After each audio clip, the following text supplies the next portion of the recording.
जन्मों में, हजारों लाखों जन्मों में हमने भोग ही भोगे हैं। बहुत लंबी यात्रा है, बहुत पुराने प्रिंट है हमारे। भगवान ने कृपा करके मनुष्य शरीर दिया, इसमें यदि वो पुराने प्रिंटों को थोड़ा मिटाएंगे हम, भगवान ने कहा उसमें थोड़ी सी अभ्यास करें, अभ्यासात रमते, थोड़ा बुद्धि का विवेक का प्रयोग करें और लगाए रखें अपने आप को गीता में, नाम जप में लगा 2 महीने 6 महीने साल भर, तो एक दिन ऐसा आनंद आएगा आपको। अरे भगवान का नाम इतना मीठा लगता है, छूटा नहीं जाता, छोटा। मैं मजाक नहीं कर रहा हूं आपसे, मुझे बहुत प्रसन्नता हुई। हम मुझे बताया कुछ लोग तो हैं जो 64 माला कर रहे हैं। ताली बजाओ भाई, ताली। अरे लार भगवान शेषनाग जो है ना, वो अहरनिश भगवान का नाम लेते हैं, अहरनिश, और डेली 2000 नाम नए लेते हैं भगवान के, फिर भी भगवान के नाम खत्म नहीं होते। और वो नाम लेते हैं तो नाम लेते लेते लार आती है उनके लार, तो वो लार को सबड़ते नहीं है, खींचते नहीं है। क्यों सबड़ेंगे? इतने में तो 2-4 नाम निकल जाएंगे, छूट जाएंगे। तो उनकी लार बहती है, उस लार से एक समुद्र बन गया। क्या बात। दादू दयाल जी हमारे राजस्थान में संत हुए हैं, 350 करोड़ कोई नाम ले ले तो उसको भगवत प्राप्ति हो जाएगी, ऐसा शास्त्रों में आया है। दादू दयाल जी ने तो 350 गुना यानी कितने नाम लिए। क्यों? जो संत नाम लेते हैं ना, वो जीभ से नहीं लेते हैं, रोम रोम से नाम लेते हैं। और हमारे शरीर में 3.5 करोड़ रोम होते हैं, हमारी एक एक हड्डी से एक एक उससे नाम निकलता है। ये मजाक नहीं है, कोई ऐसा नहीं है कि कपोल कल्पना है। हमारे यहाँ वो हुई है, क्या नाम है, जनाबाई, जनाबाई उपला थापती थी गाय का। तो एक संत आए तो जनाबाई लड़ रही थी एक दूसरी से, उन्होंने उपले साथ साथ सुखाए, उसने कहा ये मेरा है, उसने कहा है तेरा कहाँ है? मेरा है ये। हमारे लिए बुरी, हमारे लिए ऐसा लगे, गाँव में लड़ते हैं गोबर के लिए, उपलों के लिए लड़ती हैं, हमने देखा है ये। तो संत आए, संतों ने कहा भाई अरे तुम तो जनाबाई हो, तुम इतनी लड़ रही हो भक्तों के, ये महाराज ये मान नहीं रही है, झूठ बोल रही है। तुम झूठ बोल रही हो तो तुम्हारे पास क्या प्रूफ है? तुम्हारा नाम लग रहा है कैसे इन पे, कोई उपलों पे, हो सकता है ये सही बोल रही हो। तो जनाबाई ने कहा महाराज मेरे जो उपले हैं उनमें आपको भगवान नाम की ध्वनि मिल जाएगी। क्या बात है, गजब। कहा अच्छा, क्या बात है। तो संत ने उपले लिए और देखे तो उसमें भगवान नाम की इतना मिठास था कि संत बावले हो गए। अरे उपलों में नाम आ गया। हाँ उपलों में नाम आ गया। कुबा जी कुएं में दब गए, ऊपर नाम आ गया, दबे रहे कई दिनों तक। ये नाम में ताकत है।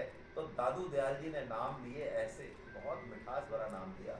वो दादू दयाल जी जब जा रहे थे तो उनकी आंखों से एक आंसू गिरे, तो उनके संतों ने कहा महाराज ये जा रहे हो आप रो रहे हो, आप तो भगवान के इतने बड़े भक्त हो, आपको क्या मतलब, आपको क्या दुख है? आपको तो हंसते हुए जाना चाहिए, आप दुख कैसे रहो? तो दादू दयाल जी ने एक दोहा कहा बड़ा प्यारा, कि देह हवाले हो रही और हौस रही मन माही, और दारू जैसा नाम था तैसो लीनो नाही। क्या बात। वो कह रहे हैं भैया अब ये शरीर छूट रहा है ना, देह हवाले हो। हमारे मन में एक हौस रह गई। क्या हौस रह गई? नाम तो लिया हमने, लेकिन जैसा लेना चाहिए था ना, जैसा इसमें मिठास था वैसा ले नहीं पाएंगे, कसक रह गई मन में, और लेते और लेते और लेते। क्या बात, कैसी बात? ये सात्विक सुख है भाई, ये बहा ले जाएगा हमको, लेकिन इसमें थोड़ा टिकना चाहिए, थोड़ा टिके इसमें, खराब नहीं करें अपने मनुष्य जीवन को भाई, टिके। संत कह रहे हैं, भगवान कृष्ण कह रहे हैं, गीता कह रही है, जरा विश्वास रखें। ये कीचड़ के सुख हैं, कचरा सुख है, ये जो हम, ये राजस सुख है, जो शुरू में कैसा लगता है अमृत की तरह। इसकी प्रैक्टिस है हमको। व्हाट्सएप की ट्रेनिंग नहीं दी किसी ने, है ना, यौन सुख की ट्रेनिंग नहीं दी किसी ने, खाने पीने की ट्रेनिंग नहीं दी, कचरा पट्टी की ट्रेनिंग नहीं दी, निंदा की ट्रेनिंग नहीं दी। 50 तरह के सुख है कचरा पट्टी के, उनकी ट्रेनिंग नहीं दी, लेकिन हमारा मन लगता है उसमें, स्वतः ही लगता है। क्यों? क्योंकि हमारे पिछले जन्मों की बहुत सारी प्रैक्टिस है, पहले से ही प्रैक्टिस है। जैसे कोई बहुत बड़ा शुद्ध भक्त जन्म ले घर में, वो शुरू से ही जो है गीता भागवत में रुचि, कीर्तन में रुचि नहीं रह जाता है। स्वामी जी 4 साल के तो आसन बिछा के और सत्संग करने लगते। 4 साल का बालक बोलना नहीं जानता, तो पूछते, उनकी माँ पूछती, सुखू, सुखू कहते थे, सुखू तो क्यों आया है? कि मैं सबको गीता पढ़ाने आया हूँ, बताओ, ओहो क्या बात है, मैं गजब। सबको भगवान में लगाने आया हूँ। उनको पूछो भगवान क्या होता, तो भगवान पता नहीं है।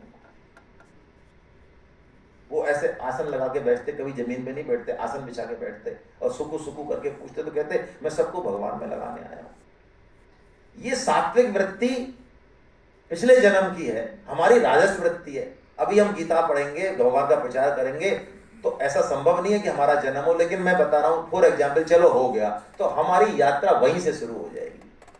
लेकिन राजस सुख में यदि हम पड़े रहे, इन भोगों में, इन ऐश्वर्य में, इस शरीर में है, चमड़ी का सुख, ठीक है, भोग लिया, हो गया, मान बढ़ाई का सुख है, चमड़ी का सुख भी कहते हैं चला जाता है, यौन सुख भी चला जाता है, लेकिन ये मान बढ़ाई और द्वेष नहीं जाता, ये ऐसा सुख है।